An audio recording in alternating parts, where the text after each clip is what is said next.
YouTube. It's another Saturday morning, 15th of April, and we're getting ready to get started on the combine, but a little report on King Solomon.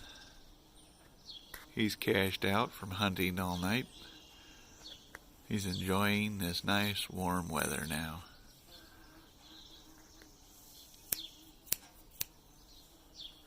Hello, Solomon.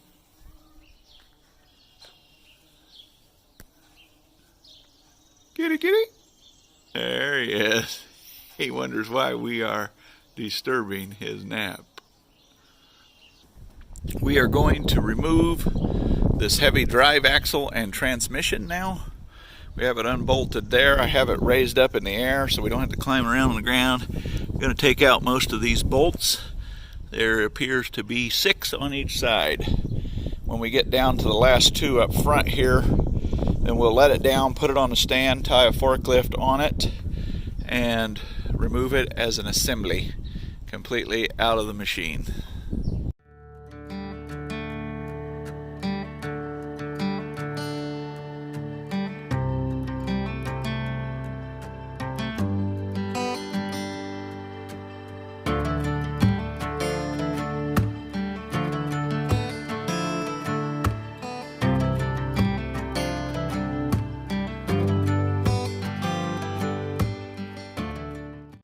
We now have the axle ready to be picked up by the forklift.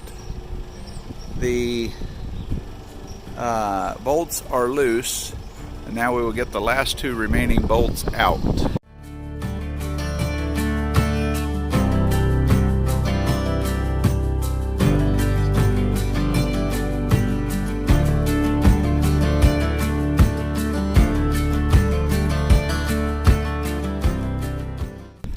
We now have the axle assembly removed. Please pardon the wind, but we wanted to work outside. Such nice weather. So we are ready to get that on a pallet, get rid of the brake rod that's in the way there, and we should be able to get this all done today.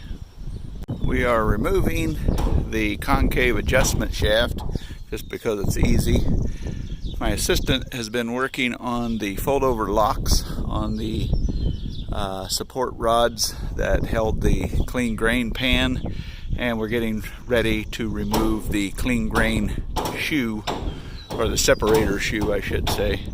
So we'll report back into you in just a little bit.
We now have the cotter keys and all the bolts out of the hangers that were on the machine, so we will see now if we can remove those.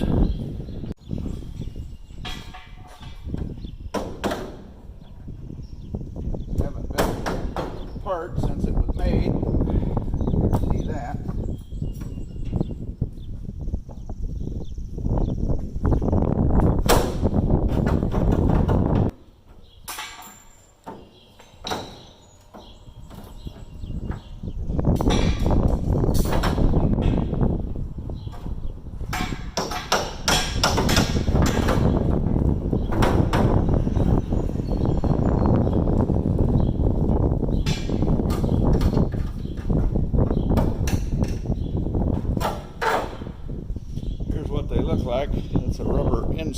can still get this.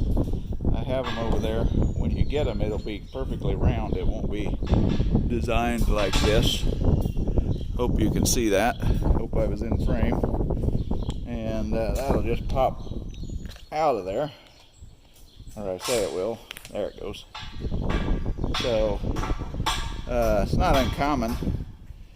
In a pinch, you could probably turn them over and use that side, but they don't cost that much. And so it's another part off of there.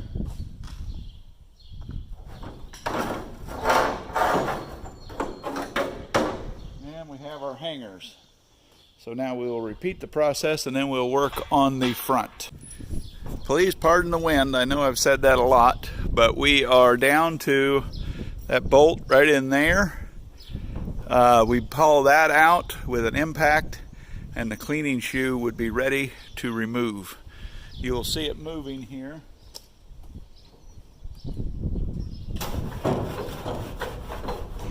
That's the only thing left holding it in.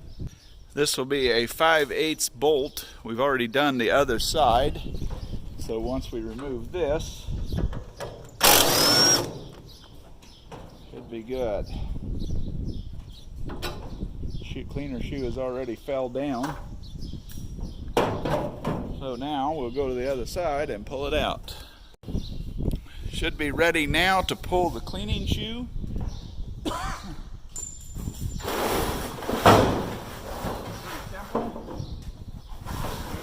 it.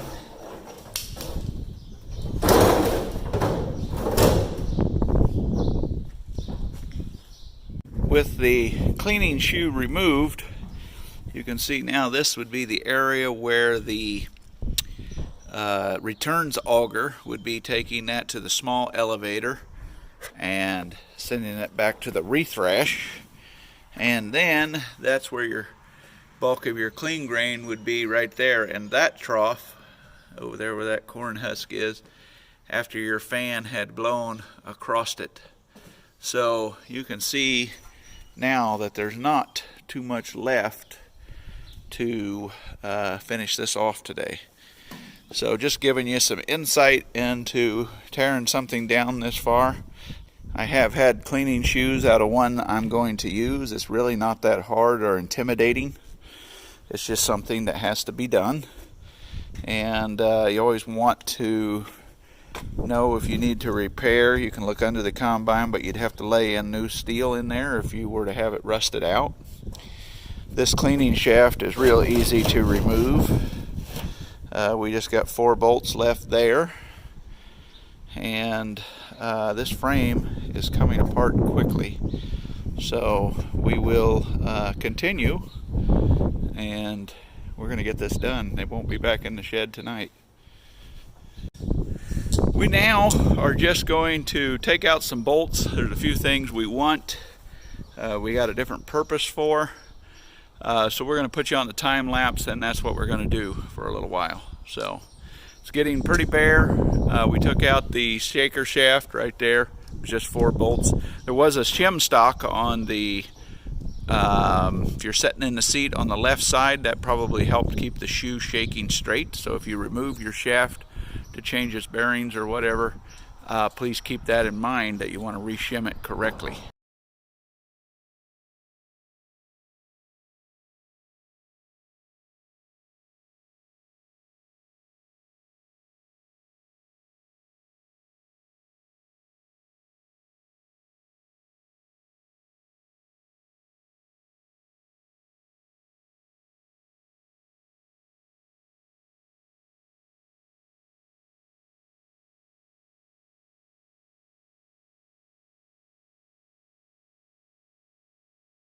What we're doing now is removing the fan housing assembly, because we need that special curve there and the sheet metal coming up right through that hole right over there, so that we can repair Williams 510. That will be at a later date.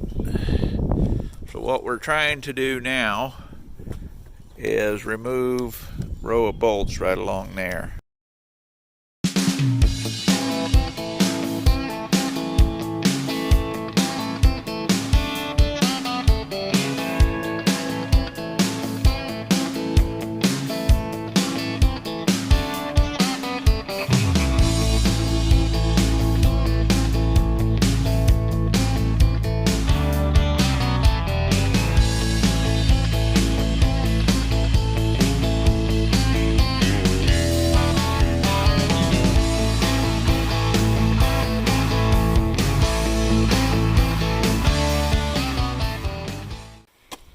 actually got the fan housing loose. We had to cut the fan adjusting rods.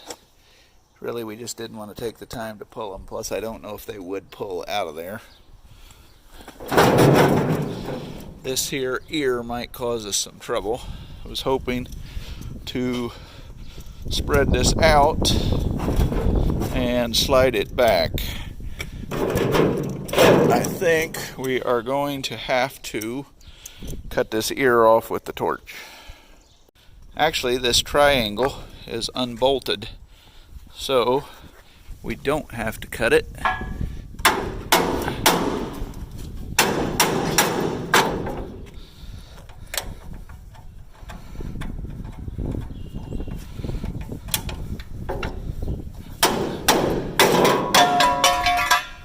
So now that should work. Well, it actually came out better than I thought.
Now, that should have our assembly loose, I hope.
Well, there you have, I guess you would call a sub-assembly of a 300 combine. The only way it's going to get taken apart now is with a cutting torch. You can see where the clean grain would have been. That is rusted out. With the age of these machines, might be a very common thing. So we've got that out. One last thing to take off of here, and then we're done with it, is the steer cylinder. We'll work on that next, and then we'll start cleaning up. Cylinder removed easy. I didn't tape it. It's kind of self-explanatory. This concludes the dismantling of the Massey 300. There is some sub-assemblies, like when we get ready to do the motor on the one we're keeping, the hub, the casting over the end, the power transmission part. We'll take the old one apart first and then take it off the slant 6. That way we can practice on it and know what to do on that one in there. We're going to have one more video as we have prepared everything to be hauled off. We're going to clean up over there and get things ready to move. So my assistant has been very helpful, and now we will start cleaning up. Thanks for watching. Like, share, and subscribe, and come back for more.